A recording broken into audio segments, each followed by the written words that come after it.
United States Congressman from the state of California, my friend Adam Schiff. What a treat to be back with you. I think this is probably the best organized Democratic county committee anywhere. I know the president comes down here a lot and it's a real pain. It increases traffic, that poor little airport they have to close down. It's a real nuisance. But I want to tell you how much I appreciate that Trump comes down here and plays golf. I would much rather have Donald Trump playing golf than in the White House.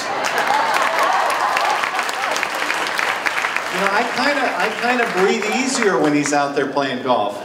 And I don't even care that he was criticizing Obama all the time for playing golf, when he plays golf much more than Obama.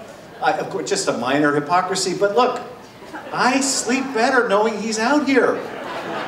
In other countries that have monarchies, the way they do the corruption is through the princes. They're called princelings. The way they channel money to the royal family is through the princes. And unfortunately, I think that's exactly what's going on here. They're channeling the money. This is an opportunity. It's a financial opportunity for the president and his family.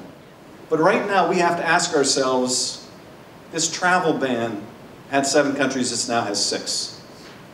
Supposedly, the travel ban is designed to keep us safe, right?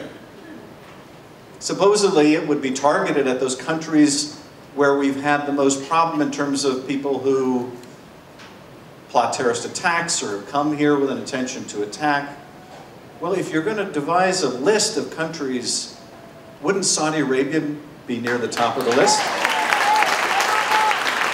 Now, I don't particularly think that country of origin is a very good predictor of whether someone's going to commit a crime, so I think it's the wrong approach to begin with. But if you accept the president's premise, you'd have to put Saudi Arabia or Pakistan near the top of the list. So why isn't Saudi Arabia on the list? Well, somebody said he has property there. Well, maybe it's because he's property there, maybe because he wants property there, or maybe because he wants trademarks there. I don't know. And this is exactly the problem. We shouldn't have to ask the question. It's why the president and his family need to divest themselves of these businesses.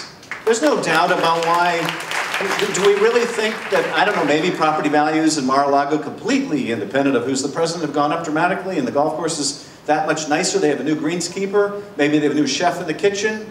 Is that why dues have gone up 100%? Of course not. Of course not.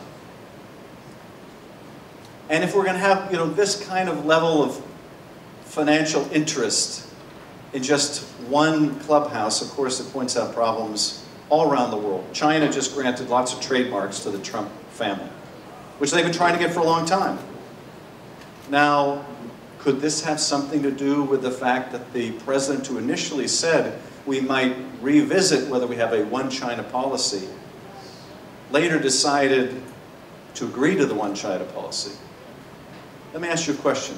How many of you think that if the president continued to call into question the one China policy, how many of you think he would have gotten those trademarks?